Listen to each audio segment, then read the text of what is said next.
As I was watching that drama sketch, that was actually a sketch that we did back at our church in Michigan, Kensington, after we did a series on the fact that men need respect and women need love, and our drama team wrote that and performed that, and it's on our video that we had. And, it's really interesting. As you watch that, it's just sitting there. I've seen this several times now. You're watching the real pain of relationships and the beauty as well. Because life's hard, but relationships are really hard. I mean, we've had a great time the last, day and a half, Friday night and yesterday, talking about relationships. And like Dave said, we've laughed and enjoyed it. And but when you go back out of this place, and in a few minutes we'll leave here as well, and you go back into life, you hit reality right in the face. I mean, it's just like, bam! And I'm even guessing that some of the couples that were here, the last couple of days, walk out of here last night thinking, all right, baby, we've had a great time. We've learned some stuff. We're going to just soar through this thing. And maybe that's reality, because you walk out and you don't know what's going to hit you. I mean, it's that life hits you right in the face. Years ago, Ann and I were driving on a short little trip in our minivan. How many people got a minivan? All right, way to go. We've had like 7 or 8 minivans. And our boys were little at the time. Now they're 23, 20, and 18. But this is when they were really small. I'm guessing 2 of them were still in car seats. And I'm driving, and we're going on a trip. And I don't know if you guys are like me, but I'm the kind of guy that I don't like to getting there. I want to get there. And so I don't want to stop. I just want to go. Anybody like me?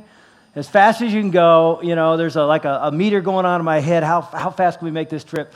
So when we traveled, I like to drive because whoever's driving doesn't have to deal with the kids. When they're little, there's stuff's going on. But on this particular trip, I got real sleepy, and I turned to Ann and I said, "You want to drive?" And I said yes, because it used to be that we would share all the driving, and suddenly when we have kids, Dave's great. He's like good to go all the time. And now she knows why. And the reason he said that he was sleepy is because all the kids were sleeping. And so he was thinking, okay, this will be a good time. And she's right, I'm busted. But so we pulled over, we switched seats, and I tilted back the seat, and they're all taking a nap, and I'm like, I am so sleepy, I'm going to fall right asleep. And we take off, and literally 30 seconds after I put my seat back, Austin, who was, 3 years old? He was probably 3. He says, I got to go potty, I got to go potty. And so I found great delight in saying, honey, Austin has to go to the bathroom. Now, here's how we did it. And you're going to think this is crazy, and it is crazy, but we're not stopping. We have boys. This is easy. So we used to carry, we don't do it anymore, we used to carry a Maxwell House coffee can. The big one with the little rubber lid on the top. Anybody do that? You're as crazy as we are. They won't admit it. Yeah, you won't admit it. This is the dumbest idea in the world. But yeah, we just, throw it back there and we're done. Well, Ann's like, Dave, and I'm like, oh. So I wake up and I take the lid off and I turn around, and Austin had to go so bad. I am not exaggerating in the least. I turn and he just starts spraying. Boom! And I'm like, woo! I mean, he hit me right in the forehead before I caught the rest of it. And we almost wrecked, because that's what she was doing. She was like, I loved it. it was crazy. Now, you still think that's funny. I think that's why I'm bald, actually. But let me ask you, isn't that real life? I know what you're thinking. You're like, if you're an idiot, that's real life. For smart people, that's not real life. But stuff like that and worse happens in real life. And here's the moral. You never know what's going to hit you. Mm-hmm. Hopefully it's not as bad as that. But life is like that. It's out of control. Things you don't even see coming. Bam. And you're like, whoa. And all we're going to do today is talk about that aspect in terms of relationships. Because one of the areas that's really, really hard, as we just saw in that sketch, because that sketch was not that far from what happens in a lot of our family rooms. That's happened in our family room. Mm-hmm. Different situation, different, fill-in-the-blank situation, but we've yelled like that. We've felt that. I've felt disrespected. She hasn't felt loved. And so that's real. So here's what we're going to do today. I don't know. Do you take notes here? All right. If you're going to take some notes, just a couple thoughts. And it's really, as Dave said, it's sort of the wrap-up of what we've been talking about the last day and a half. And if you want to get that, can they get that? or whatever. You can get our DVD. It's out there, and it's the same thing on a DVD. But this is sort of the perspective that it sort of surrounds the whole thing. Here's the thing you need to know about life, and here's the thing we need to know about relationship. Point number one, we are in a war. We are in a war. And I'm not talking about Iraq. I'm not talking about bullets flying. I'm talking about something that most people don't even consider, or when they think about it, they're like, I don't even know if that's true. What I'm talking about is there is a war going on that's unseen. It's invisible. There's more going on in this life than meets the eye. And it applies to relationships and it applies to life. It's called spiritual warfare. In fact, one of the first times I ever sort of got a glimpse of that was when I was in high school. My mom forbid me to go see a movie. And I'm like, I'm seeing this movie. It was the 70s. It just come out. It was, everybody's talking about it. So I got my buddy Bob Lambert, and we sort of didn't tell our parents, and we went to this movie. Anybody know what that movie is? It was called The Exorcist. How many saw that movie? Bad idea. Kids, listen to your parents. They know what they're talking about. My mom was right. And you saw it then. I was 12. You were 12? You saw it? My brother took me. Oh, I was like 16 or something. No, I must have been 15 if you were 12. Okay. So I went to this thing, and, I close my eyes and see Linda Blair's head spinning around and pea soup spitting out because she was possessed by demons, and the priest was trying to exorcise these demons. At that point in my life, that stuff was like, you're kidding me. Come on. Nice story, but it doesn't happen. Well, Bob Lambert and I went home, and I slept over at his house that night, and we found a Bible in his house. I don't know where. I'd never really read it. I mean, I'd gone to church and been in Sunday school, but I'd never really opened the Bible. And we're like, is that stuff in here? And so we're like flipping through, we don't know. We just go to Book of Revelation, that's a scary one. And, I mean, and we found stuff in there about demons and, stuff going on that you can't see that's real. And we're like, whoa. And I mean, we literally went like this. We threw the book on the bed. We're like, okay, let's go to sleep. Of course, we couldn't sleep. We just laid there all night like, is there stuff going on? And, it's really interesting. I'm just going to show you one passage that's going to come up here. And if you want to jot this down, go home and read this passage. But Ephesians 6, we didn't actually read it that night, but it's in there. And it says this, for our struggle is not against flesh and blood, but against rulers, against authorities, against the powers of this dark world, against the spiritual forces of evil in the heavenly realms. Now, just stop for a second. What is that talking about? This is a book in the New Testament. The Apostle Paul, as many of you know him, or Paul, who's a follower of Christ, is writing, inspired by God, to talk about realities of life that we don't even know about. And he says, put that back up there, Amy. He says, I like that. I have control even over K2. He says, our struggle is not against flesh and blood. What's that mean? It's not against people. It's not against human beings. The struggle in your relationship, the struggle in your marriage, the struggle in life, in your job, is not against a person. We may think it is. We may think when we're married that my mate or my spouse is my enemy. And a lot of us walk in here today and we don't say that out loud, but inside we're thinking, yeah, she's the enemy. He says, no. It's not your spouse. It's not your boss. It's not your neighbor. It's not the idiot in the car in front of you going too slow. It's not against flesh and blood. It's against rulers, authorities, powers of this dark world, against spiritual forces of evil in the heavenly realms. Trust me, there's not enough time to talk about this whole spiritual warfare thing. But I don't know if you ever saw the movie Matrix. And you remember the blue pill and the red pill? And Morpheus sort of says to Neo, he says, you can take this pill and life will just go on like it is, and you just live your life and everything's just going to be just like it was. Or you can take, I don't remember which color, the red pill or the blue. The red, he says, you take the red pill and your eyes will be opened to the reality of what's really going on. It was a glimpse in a movie of what's true in life. Now, there's no red pill. There's truth. And I've just given you a piece of it from Scripture. It says, guess what? There's something going on here behind a visible veil that one day we will see into the spiritual realm, but it's real. All you got to do is watch the nightly news and try to explain the evil. It's not just people. There's some force, authority, power that is at work and is trying to destroy everything you and I are about. In fact, you can jot down this passage, but in John 10:10, a passage that many people have heard, but often we only hear the second half of this verse. Jesus said these words. He said, the thief comes only to steal and kill and destroy. I have come that they may have life and have it to the full. Often we hear Jesus say, I have come that they may have life and have it to the full. That if you want to find a full life, you can find it in and through Jesus Christ. But we often don't realize what he's saying. The thief, he gives him a name, by the way. His name is Satan, the devil, Beelzebub. Disney has him in every movie. He's real. And he says he comes to kill, to steal, and destroy. He has a plan for your marriage, and it would be to destroy it. He has a plan for your life, it'd be to kill it. Now, I know, when you start talking about Satan and the devil, there's really two extremes. Some people see the devil everywhere, he's doing everything, and some people don't think he exists at all. Guess what? Both those extremes are wrong. I mean, some people think he's everywhere. It's like if their lawnmower won't start, they're like casting out demons.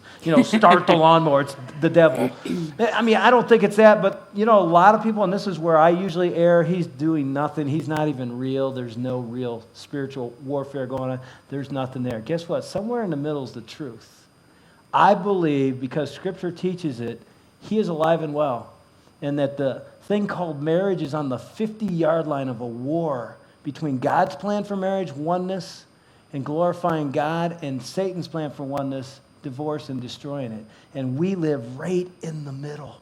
I think the first time that Dave and I heard that, our eyes were opened for the first time to think, wow.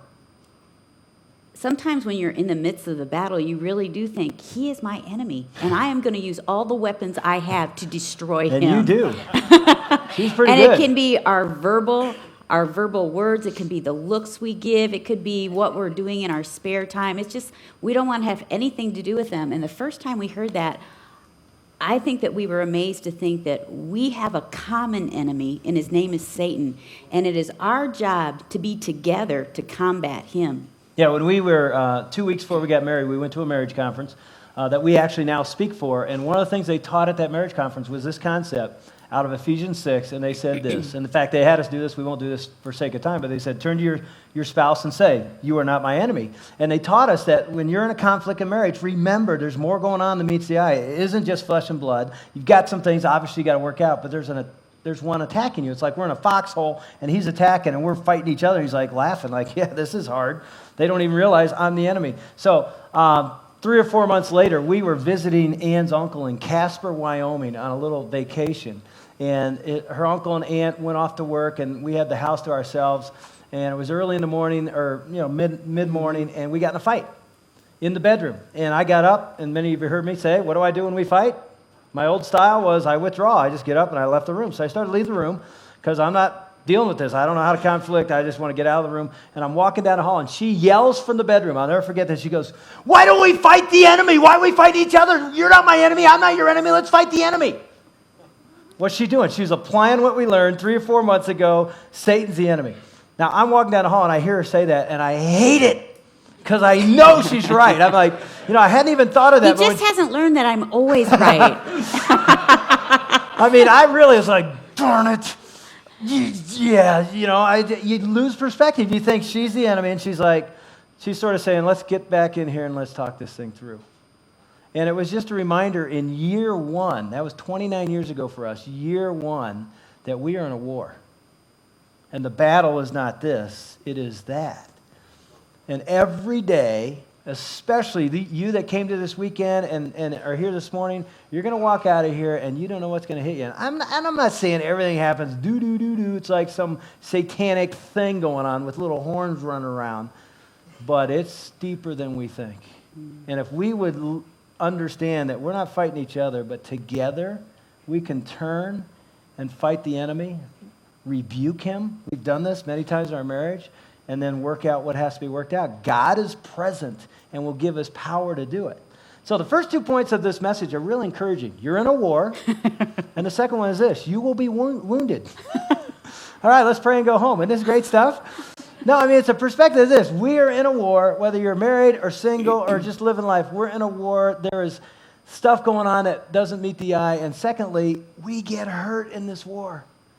You know, the passage I put down under this point is something that we looked at all weekend with the couples here, and it was Ephesians 5:33. It says, however, each of you should also love his wife as he loves himself, and the wife must respect her husband. And we talked for the last day and a half about what love looks like and what respect looks like. Number one need of a man, number one need of a woman. And here's what happens. I said this yesterday, we tend to sort of develop, we don't even know it, an expectation that we'll walk out of here and he'll be different and she'll be different.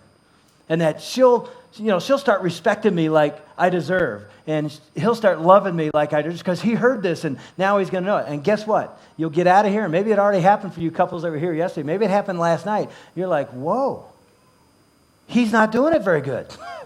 You just want to go, hey, do you want to hear that message again? You're not even close. And so what we do is the other persons, we think, oh, so it's not going to work. And we pull back, and we think, if he's not going to be different, I'm not either. And so we get hurt, and when you get hurt, you tend to do this. Even within hours of a marriage retreat where you walked out here maybe going, wow, that was great, that was awesome. But we said over and over and over, it doesn't happen, it doesn't work until what? You put it into practice. And I'm telling you, even as you try, and we try to put it in practice, you get hurt and you disappoint one another. And if you got some room there in your notes, I want you to write down a sort of a pattern or a cycle that I think happens in all relationships. And so you're going to sort of write a word and then draw an arrow because it goes from this to this and sort of write it across horizontally. And the first one is this. Most or all love relationships start with romance. So there's the romantic phase. It's the infatuation phase where you absolutely fall head over heels in love with that person. And some of you know I love music. And if you're here early enough today, you got to hear the guys do some love songs. And there's all kinds of love songs written about the romantic phase. I mean, we did a couple of them Friday night. I won't do those again for you guys because, you had to endure it. But I'll just do one that a lot of you guys know. And actually, you can sing it because it became a phone commercial that Stevie Wonder did that is really a song about love. And it's the kind of song you sing when you're in the romantic phase. It's like, I just called to say I love you. You know that song? Do I need to do something to turn this on? What do I need to do? How about the volume button? Does that help? Remember that song? I just called to say I love you.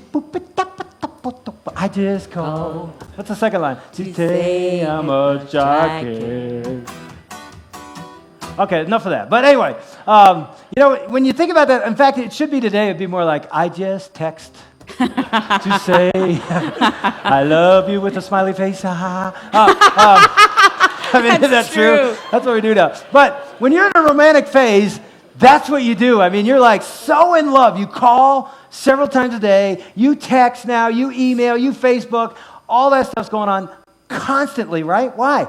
Feelings are so high. I mean, you are just head over heels in love. And that really is the first phase. And it may start slow, but at some point, the fire gets stirred and you're just in love. In fact, there was a song written about that that's sort of, it's like you're so in love, you can't imagine living without this person.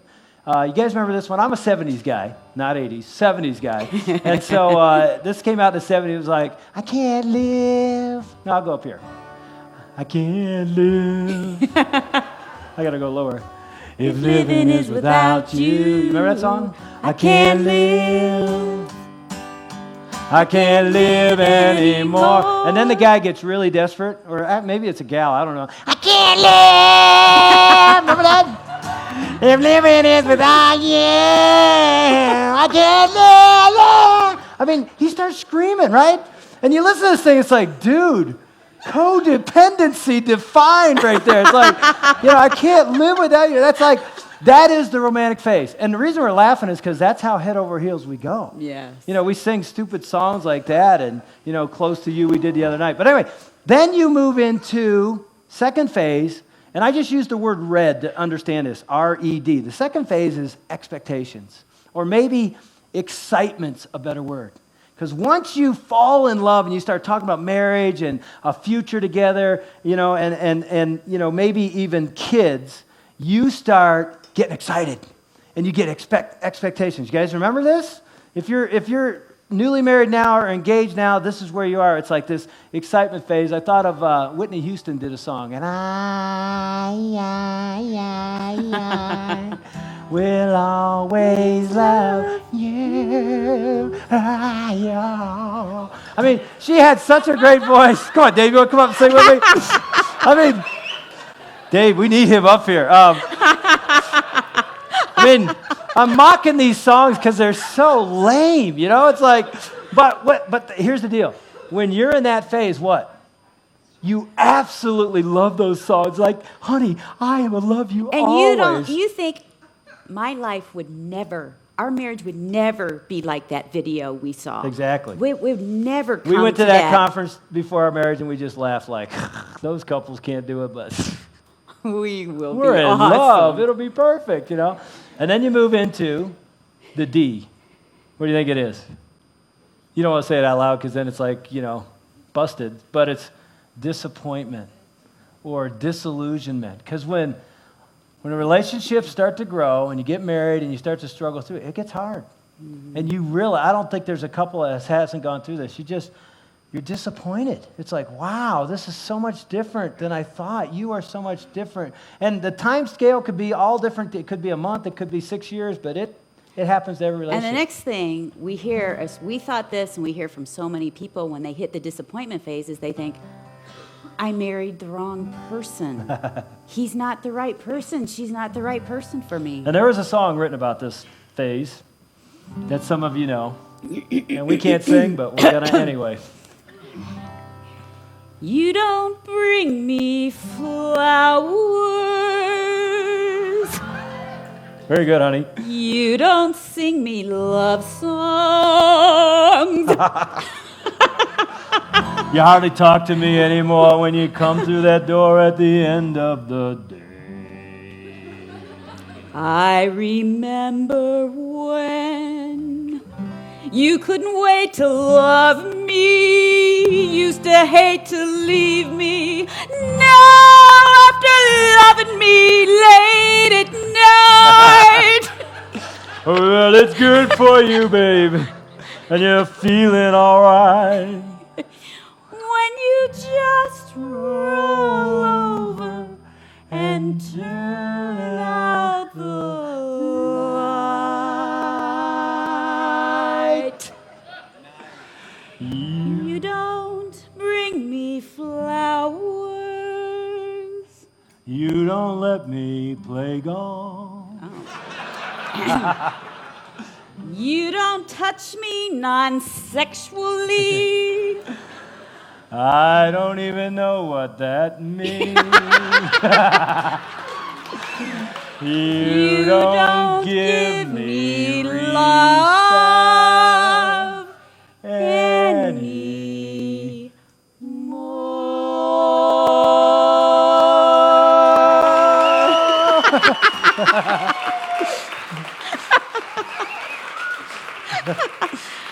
Oh, we should just pray now and go home. Yeah, that's just the way to end the day. I mean, that's just the stupidest. I mean, but you know, that song, Neil and Barbara, #1 hit in the 70s. Why? Because it's reality. So many couples go, oh my gosh, he used to bring me flowers. He used to sing me love. He used to, and now they're disappointed and disillusioned. They really are. And it's really, really interesting what couples do at this point.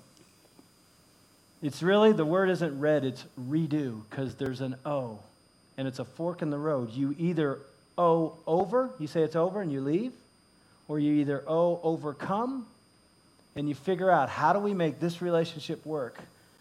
The relationship where there was romance and there was excitement, but now I'm feeling disappointed and disillusioned. How do I stay in it and make it, how do we overcome? How do we do it? It's a major question. In fact, it happens in every single relationship. Let me find out if you saw this recently on TV. Every TV relationship goes through this. Did anybody watch Monday night, Tuesday night? Okay, we just so you know. Yeah. The Bachelor. Anybody watch that? All right. Look at all the people like 20s. Nobody and wants to under. put their hand up, but We don't watch it either. We don't either, but I'm not kidding. Monday night, we had nothing to do. We flipped on TV, and it's the finale, right? Our son is home from college, and his girlfriends are like, oh my gosh, the finale's on of The Bachelor. And so we see the end of the show where the guy, what's his name? Yeah, see, you watch it. Jason is down to 2 girls. He's going to give one the rose. Who are they? Molly? Molly and Who cares? Whatever. 2 girls. Melissa. And, I mean, it was classic romance, excitement, disappointment. He picks Molly, I think. No, Melissa. He picks Melissa. I knew that. And 6 weeks later, they visit back, and he has dumped her. He said he made a mistake. Made a mistake, and now he wants to should have pick the picked girl he should Molly. have picked. And now I think he's with her. And I thought, that is exactly. The romance on that show is unbelievable. Excitement's unbelievable. They go off and try and do it in real life, and they end up disappointed, and then they have to start over. In fact, Amy's going to show you. We are selling to you guys, if you wanted, this DVD, and on it, that drama's on it. But there's a thing that Ann did in one of our messages back at Kensington that really sort of epitomized what happened in our relationship as she became disappointed with me and how it felt to me as it felt like disrespect. And I thought we'd show it to you guys because it's a good illustration of what happens in reality when we realize in war and we don't realize we're going to get wounded. It sort of looks and feels sometimes like this. It's almost as we grow up as little girls and then we get older and we try to find the perfect man. And these plants, we'll say today, are men. And so we go into the market of single men and we're like, oh yeah, this one looks pretty good. He's really nice. And No, that one's a little taller. You got to take that one. This one right here? Yeah. Oh yeah, and this one has lots of hair. Yeah, this looks good. Just kidding, honey. Just That was kidding. me years ago. There you go. I'm sure that he'll be awesome. And so we say, you are the man. This is why, yes, yay, yeah, you, I choose you. There's nobody better than you. You are the man. And then we get married. And all of a sudden we're like, oh, what's that? Oh, it's a little brown leaf. Well, honey, let me help you with that. I don't think you realize, but you used to be a great communicator when we were dating. Well, now you're really not such a great communicator anymore, so you need to start talking more and communicating. Here, you need to fix, ooh, what's that? Oh, that's another one. Oh, I know what that is. What happened to the romantic days when we used to wine and dine and have these great romantic evenings? You're just like this Clyde now, and all you want to do is have sex. So what's that? And we get rid of that. And then we think, well, look at this plant. There's all kinds of flaws. This isn't even helping. I need to get something else to help myself.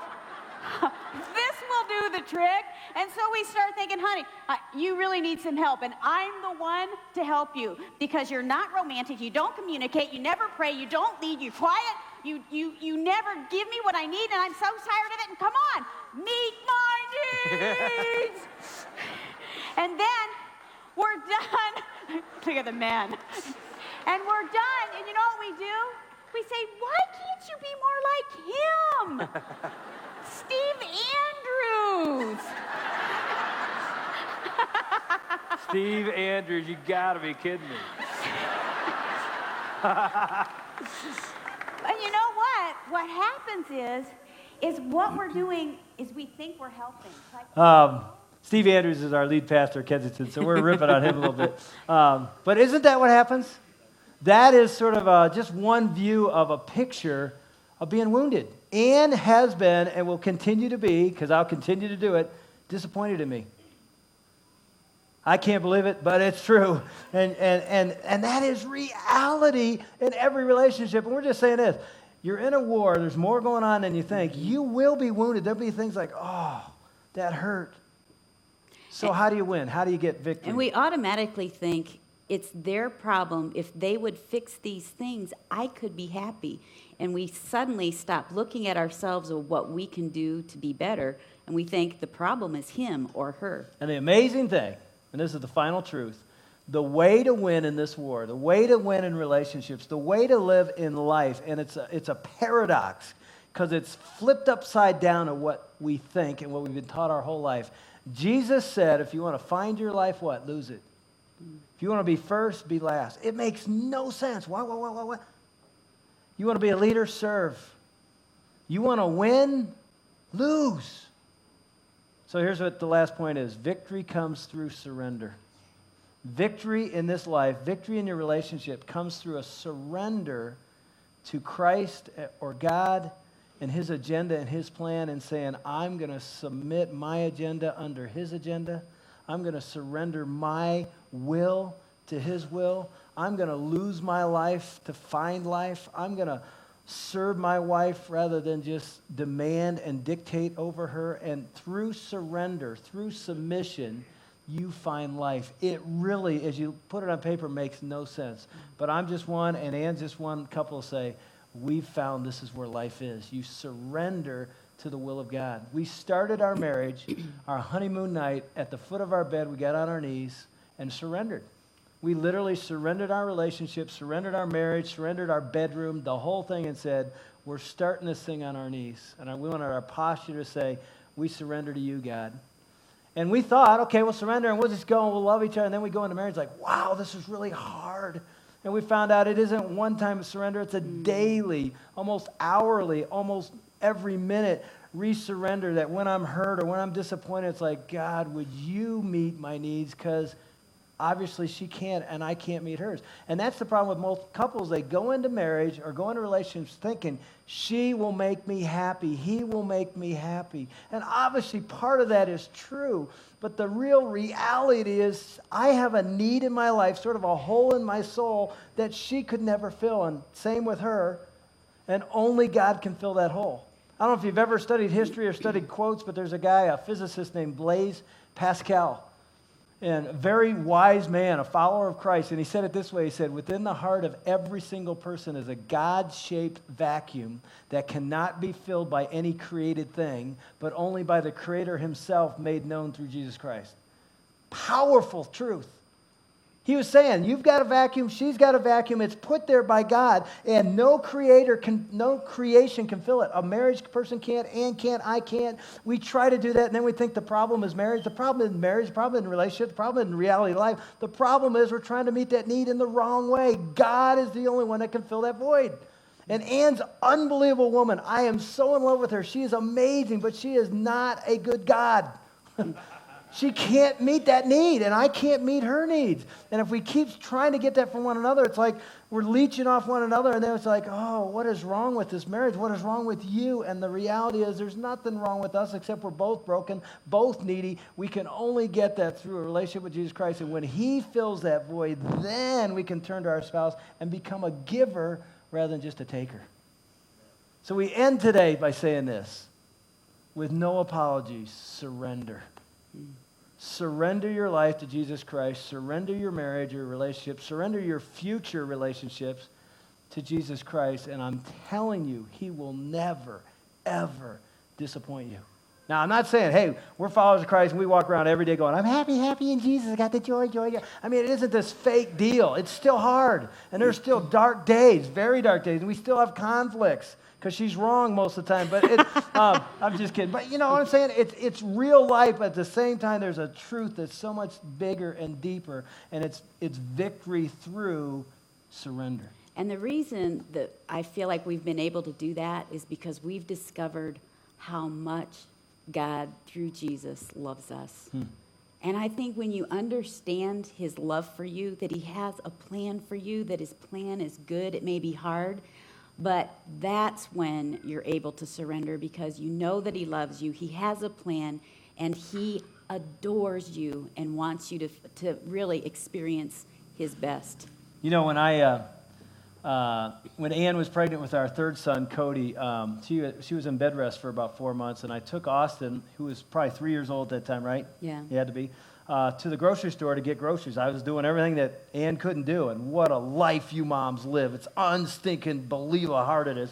So, and I have such appreciation. So I'm going through the checkout line. You know, Austin's in the little shopping cart, and as we get all stuff, and I get ready to head to the parking lot, Austin, 3-year-old, said, hey, Dad, I want to push the cart to the car.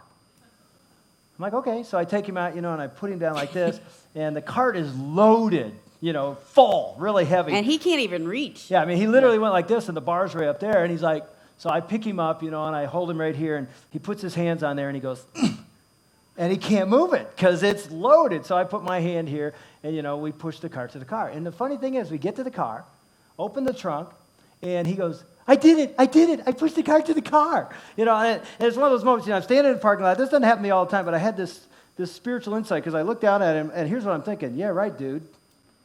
You didn't push anything. I pushed the cart to the car. But he doesn't even know that, but I know it because I'm the adult, right? And so it hit me right there. It's like, oh my gosh, this is a picture of the Christian walk. We say to God something like, God, I want to forgive my spouse.